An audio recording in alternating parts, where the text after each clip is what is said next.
4 years ago, I was diagnosed with stage 4 cancer and I was told that I have a few days left to live. In this episode, I'm being personally coached by the former German #1 in paddle, Timo Dietz, who played for the national team and has a Playtomic rating of 6.6.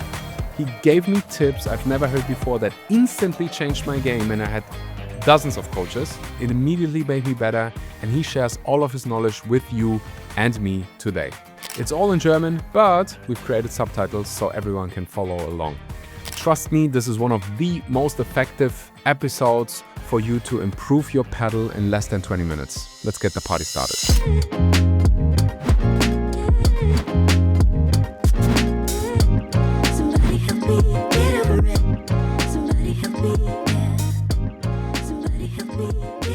Erinnerst du dich noch an dein Feedback, als wir zusammen gespielt haben das letzte Mal? Am Ende, was du meintest, was so das Angenehme war? Dass du immer ruhig bleibst. Dieses Entschleunigende. Entschleunigen. Wilson-Bälle sind natürlich jetzt welche, die unfassbar hoch beschleunigen. Ne? Das sind auch die Speed-Bälle, glaube ich sogar. Ja.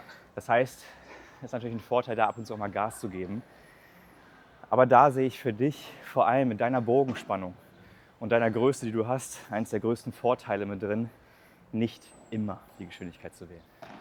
Diese Bogenspannung, die löst sich natürlich unglaublich schnell in eine Geschwindigkeit, was mit neuen Bällen, entsprechend des Glases, sich natürlich meistens dann auch zu einer Situation entwickeln kann, dass alle wieder mitten im Feld stehen. Folgendermaßen, folgende Aufgabe für dich, bevor wir in den Madecha einsteigen, eine ganz andere Lehre dahinter. Du bleibst vorne als Volleyspieler. Ja.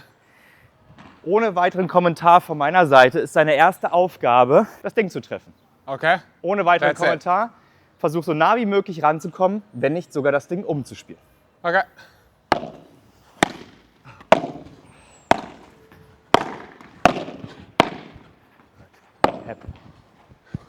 Ich spiele dir kurz ein paar Bälle einzeln ein. Ja. Mir geht es nämlich darum, das war jetzt schon ein super erster Durchgang von deiner Seite, dass es gibt Trainingsweltmeister und es gibt Leute, die ein Match wirklich erfolgreich gestalten. Okay. Es gibt einen großen Unterschied dabei. Das ist, dass sich meistens eine Komponente ändert und das ist der Gegner. Und das ist genau das, was die Wahrnehmung im Match komplett verändert. Und das Thema, was ich dir jetzt nochmal zeigen möchte, ist für mich einer der größten Gamechanger gewesen, wie ich es geschafft habe, so meine Trainingsleistung wirklich in ein Match auch zu bringen. Es ist nämlich ein ganz großer Unterschied, was mit deiner inneren Stimme passiert, nachdem du den Ball gespielt hast. Jetzt kommen wir gleich auf die Ruhe wieder zurück. Erster Ball, versuch mal so nah wie möglich ranzukommen. So nah wie möglich. Gut. Was wäre bewerten in diesem Fall? Schlecht. Weil du sollst das Ding ja treffen. Ja. Wenn jetzt schlecht die Reaktion ist, steckt wenig Information dahinter. Das heißt, die Frage ist, womit können wir denn aber arbeiten? Was wäre beobachten in diesem Fall? War in der Nähe von dem Ding wenigstens. Gut. Und der geht zur Seite. Also ist der nächste Ball, der kommt wahrscheinlich Länger. länger. Ja. Nächster Ball, länger. Gut. Bewerten wäre wieder schlecht. Schlecht, Axel. Was wäre beobachten? Der war auf jeden Fall länger als der vorher. Gut, nächsten. Und der Gegner hatte ein bisschen schwieriger. Gut, nächsten bisschen kürzer. Das. Bisschen weiter rechts. Gut. Bisschen kürzer. Und wieder kürzer. Kürzer. Klasse. Wenn du in dem Umkreis bist, dann kannst du schon stellen auf Wiederholen. Länger. Gut, weiter rechts. Mein Kopf geht gar nicht auf das Ziel. Ich denke gar nicht an das Ziel. Ist hart, ist interessant. Weil mein Kopf denkt irgendwie mehr so, ich will in Richtung deiner Füße spielen. Okay, ich probiere mich mal auf das Ding zu fokussieren. Weiter rechts, Gutes kürzer. Tempo jetzt, weiter rechts. Gut. Kürzer. Jawohl. Ich war 17 times just calmer. Es hätte jetzt sein können, dass du eine halbe Stunde super geiles Paddel weiterspielst und das Ding nicht einmal getroffen hättest. Ja. Kann passieren, weil es nicht heißt, dass das jetzt der einzig gute Ball ist. Ja. Worum es mir geht, natürlich, du hast eine Beobachtung gerade gehabt, manchmal verliert man das Ziel außer Augen, Ja. aber ein ganz, ganz wichtiges Thema, was dahinter steht, und du hast jetzt gerade selber den Switch gemerkt, ist, wenn ein Ziel da ist, ist das ein riesengroßer Unterschied. Ja.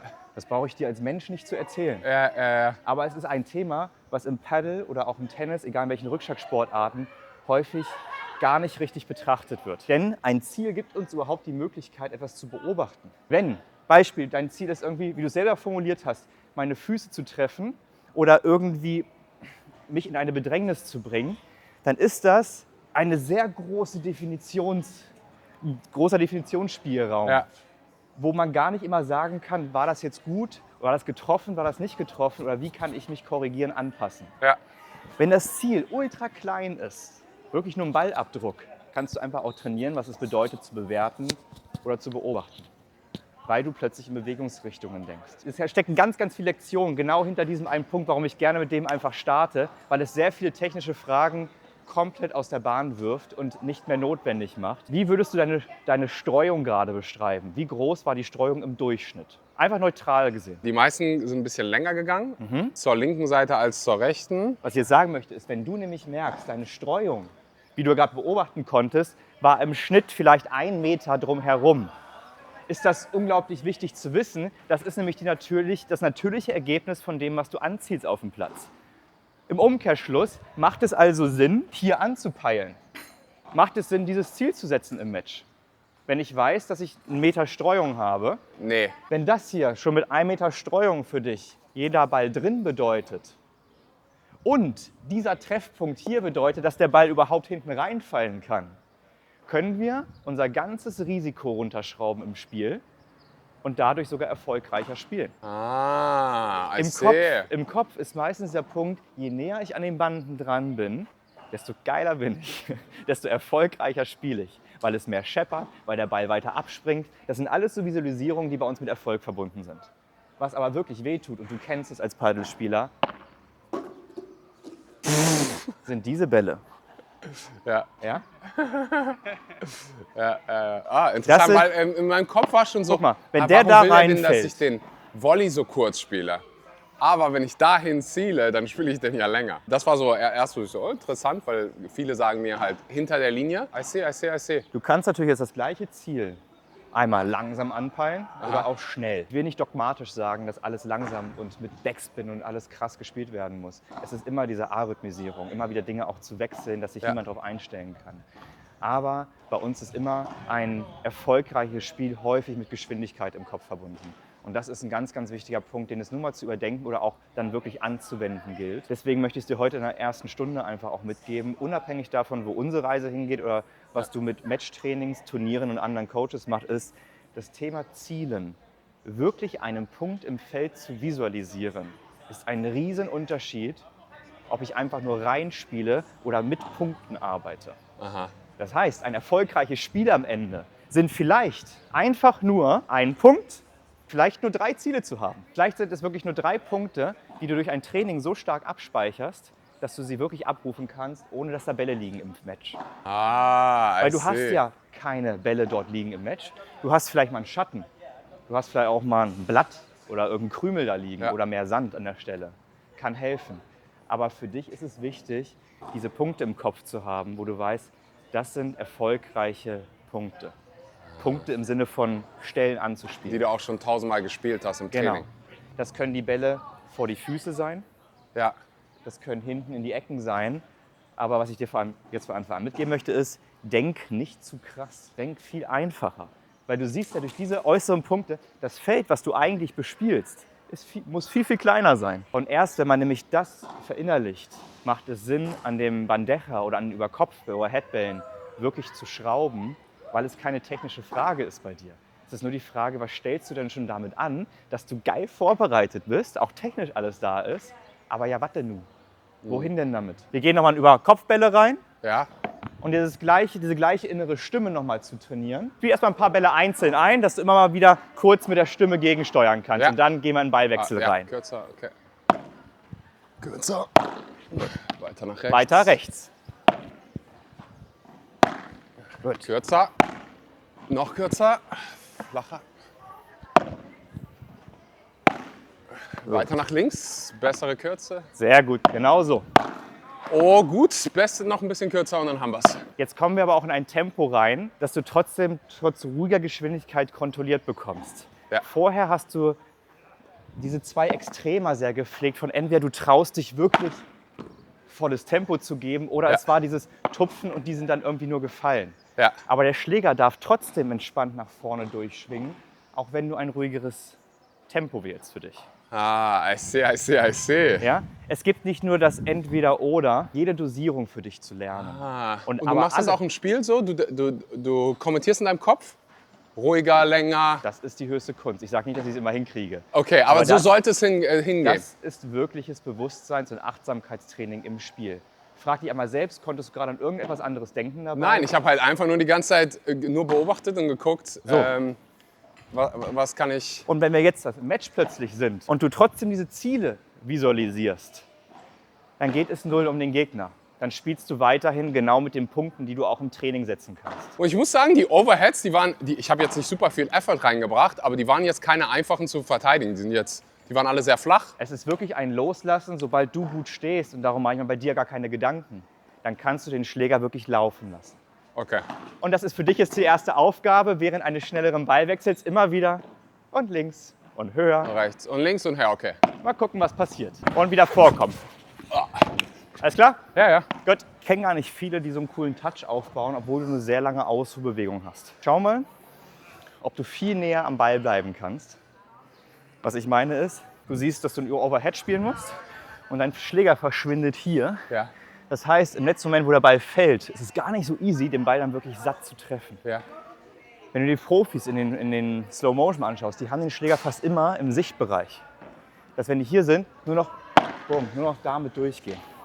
Das heißt, es ist gar nicht so viel Ausruhbewegung da oder von dem Punkt, wo sie starten und wo sie treffen. Ja. Okay. Also weniger weit zurück, Genau, Schläger sichtbar. keine komplette Brustdehnung zu machen, sondern hier oben Position halten bedeutet häufig einfach auch, sich selbst Zeit zu verschaffen.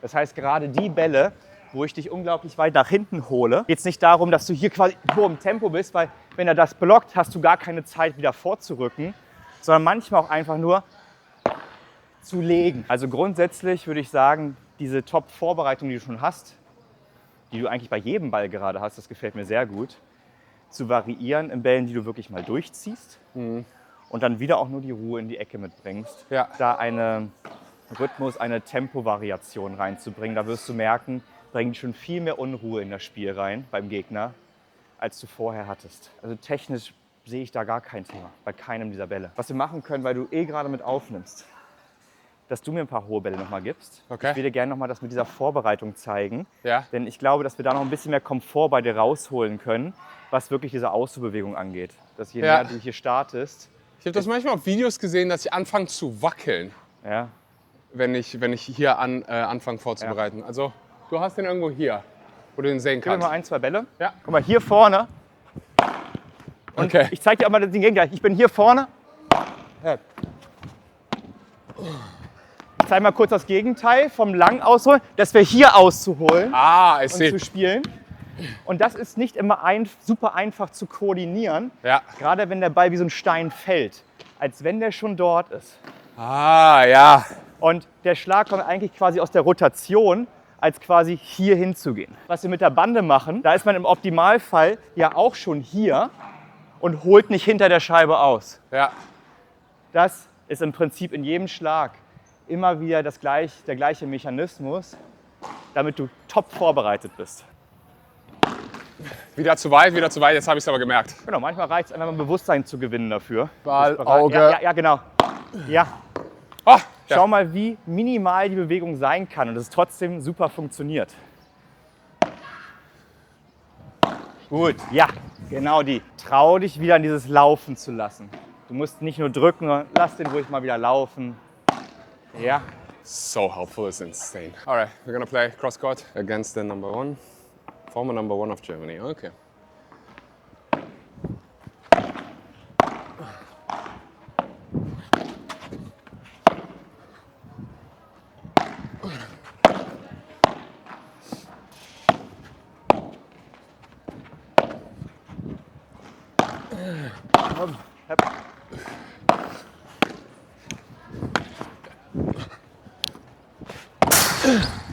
Took a risk. Just next time playing on the other side. Don't do crazy things, Axel. ja. Ah, Axelito. Play the easy one. Play it deep down.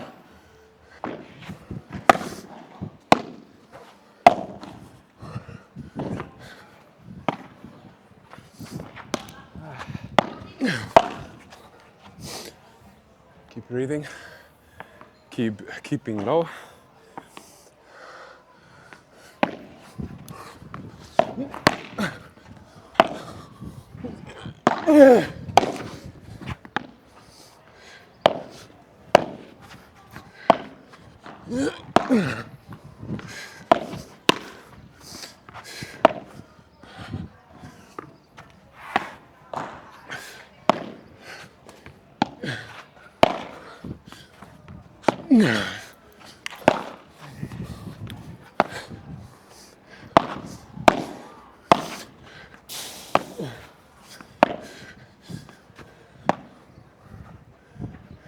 Schade.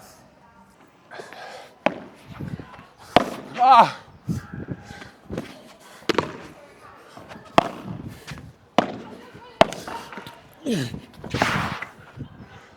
Just more calm, Axel. Calm.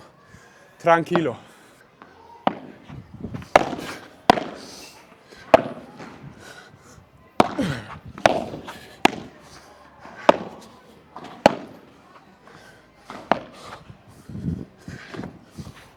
Ah!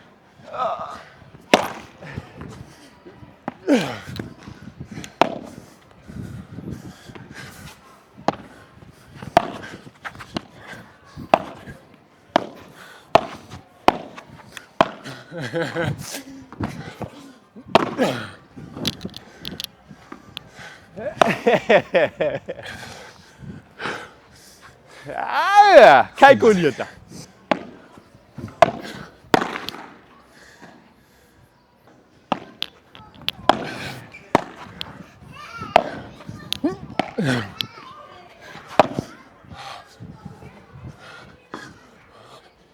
Ah, no!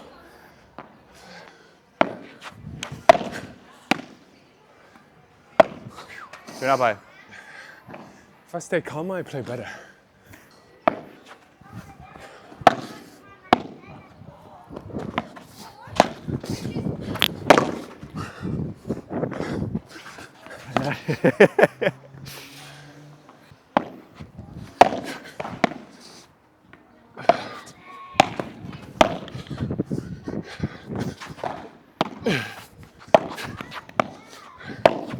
Ah!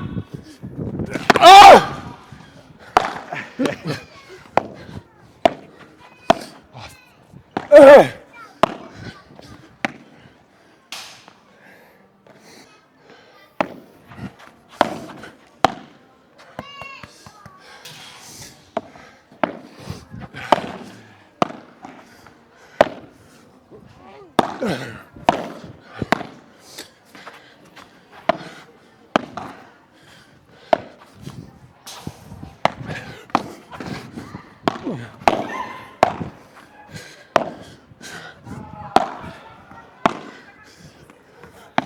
Ah!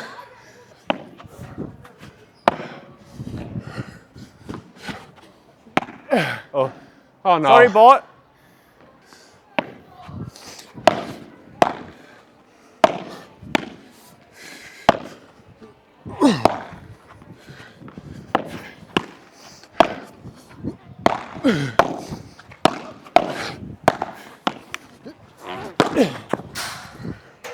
Vamos! Oh my gosh.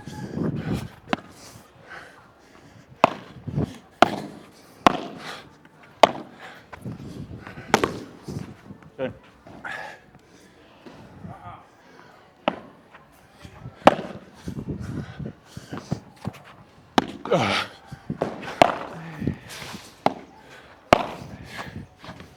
Ah! Closer to the wall, Axel. Aber ich glaube, war schon deutlich besser als letztes Mal, Sehr oder? stark. Du hast viel mehr Ruhe behalten. Ja. Es war nicht dieses, wirklich cool. Mega, danke. Wow. Nicht dieses zwischenzeitliche, jetzt bin ich einen Meter näher dran, jetzt kann ich endlich, sondern no, keep this. Ja, ich habe gemerkt, als ich die Punkte zu schnell beenden wollte, das waren die Punkte, die ich alle verloren habe. Wo ich ruhig geblieben bin und dich von Seite zu Seite geschickt habe. Du hast keinen, ich mag mich jetzt nicht komplett erinnern, aber keinen Punkt über die Geschwindigkeit gewonnen. Das Ja. waren die ruhigen Angaben mal Richtung Kante von Glas und Zaun, Ja. mich hin zu beschäftigen, hier vorne dich auch zu trauen und mal die Situation zu halten. Beide stehen vorne und beide spielen ruhig. Ja. Das halten viele nicht aus. Da schlägt das Nervensystem plötzlich an und irgendwer muss sein Tourette rauslassen. Zusammengefasst von heute nochmal, es ist für mich das Thema Zielen anders zu betrachten. Zielen ist wenn du es richtig anwendest, ist es ein Möglichmachen und die Erfolgskurve nochmal hochzuschrauben, weil du weniger Risiko eingehst und dadurch erfolgreicher spielst. Wo hast du das schon? Ja. Dass du das Risiko nicht anheben musst, um erfolgreicher zu spielen, sondern du veränderst einfach die Punkte, die du wirklich anspielen möchtest und kannst dadurch viel, viel smarter diesen ganzen Platz ausspielen. Damit kannst du auf jeden Fall durch dieses Beobachten, mit diesem links, rechts, länger, kürzer, höher, tiefer, in jedem Match, in jedem Ballwechsel, in jedem Punkt für dich Fortschritte haben. Ja. Dafür brauchst du keinen Trainer, niemanden, weil das ist diese Beobachtungsgabe. Aha. Und dadurch schraubst du diese Körperintelligenz halt mit jedem Match höher, ohne dass du eine technische Korrektur brauchst. Weil es geht um die Wiederholung. Ja. Aber wenn die Wiederholungen nur blind passieren, in gut und schlecht, dann ist nichts draus gelernt. And that was it for today. I hope you enjoyed it. If so, make sure to subscribe. At 10K subs, we will fly Coach Mike from Africa to Europe to make his childhood dream come true. And in the next episode, I'm training with Timo once again, where he will share one of his best secrets with us. I'm not going to tell you what it is yet. You'll have to watch the next episode. Until then, much love.